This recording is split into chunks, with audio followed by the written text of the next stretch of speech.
Chandrayaan-3 mission फिर से क्यों नहीं एक्टिव हो रहा है?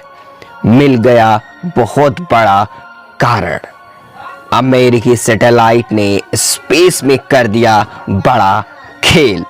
भारतीय अंतरिक्ष अनुसंधान संगठन ने 4 सितंबर को घोषणा की थी कि चंद्रयान-3 का विक्रम लैंडर गुप्त अवस्था स्लीप मोड में चला गया है। इससे पहले रोवर प्रज्ञान 2 सितंबर को गुप्तावस्था में ही या निष्क्रिय अवस्था में ही चला गया था। कहा जा रहा है कि चंद्रयान-3 मिशन की अपेक्षित अवधि समाप्त होने में काफी समय बीत जाने के बावजूद भारतीय अंतरिक्ष अनुसंधान संगठन इसरो ने चंद्र रात्रि के बाद मिशन के फिर से जीवित होने की उम्मीद बरकरार रखी है। हालांकि इसमें अभी तक कोई कामयाबी नहीं मिल सकी।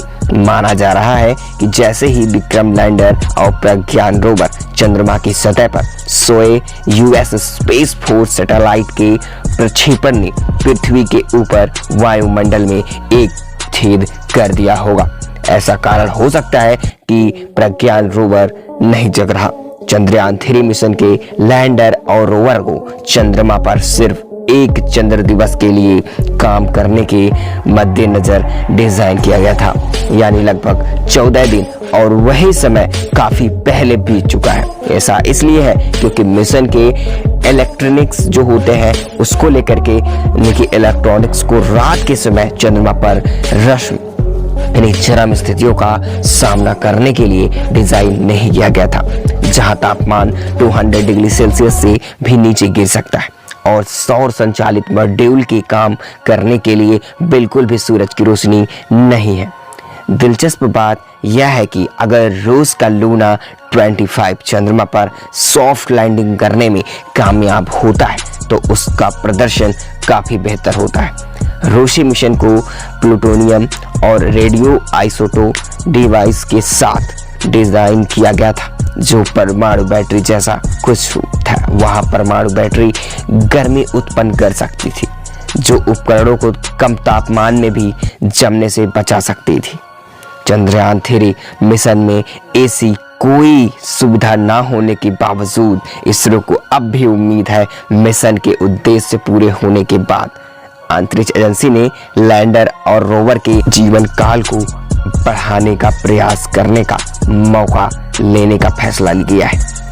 उन्होंने सूर्यास्त से थोड़ा पहले सभी उपकरणों को बंद कर दिया है और उन्हें स्लीप मोड में डाल दिया गया था। इस बात की थोड़ी संभावना थी कि यदि बैटरियां पूरी तरह से चार्ज होती तो वे चंद्र रात में जीवित रहने लगते, उपकरणों को पर्याप्त गर्म रखने में सक्षम हो सकती थी। जब चंद्रयान-3 मिशन के मॉड्यूल चंद्रमा पर सो रहे थे तब उसके बहुत करीब कुछ बहुत दिलचस्प घटित हुआ। अमेरिकी अंतरिक्ष बल उपग्रह के प्रक्षेपण ने आयन मंडल में एक छेद कर दिया, जो हो सकता है कि पृथ्वी के ऊपर वायुमंडल का हिस्सा है। टेक्सास स्थित निजी अंतरिक्ष प्रौद्योगिकी फर्म फायरफ्लाई यानी कि एरोस्पेस की बात करें तो एरोस्पेस ने 14 सितंबर को स्पेस फोर्स के लिए विकिट्सनॉक्स की बात करें यानी कि जो यहाँ पर उपग्रह होता है, सैटेलाइट्स है, उसको लॉन्च किया। स्पेस वेदर कॉम की रिपोर्ट के अनुसार लॉन्च के बाद एक सफेद प्रकाश आकाश के एक बड़े क्षेत्र में फैल गया। इस शंकु के फीका पड़ने के बाद हल्की लाल चमक थी, जो रॉकेट द्वारा आयन मंडल में छेद करने के कारण हो सकती थी।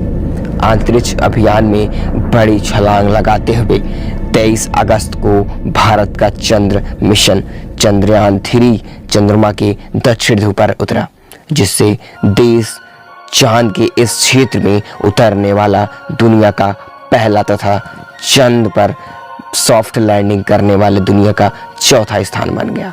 चंद्रमा पर चंद्रयान-3 के लैंडिंग स्थल का नाम शिव शक्ति पॉइंट रखा गया और 23 अगस्त का दिन राष्ट्रीय अंतरिक्ष दिवस के रूप में मनाया जाएगा। इसी तरह से चंद्रमा की सतह पर जिस स्थान पर चंद्रयान-2 ने 2019 में अपने पदचिन्ह छोड़े थे उसे तिरंगा पॉइंट नाम दिया गया है।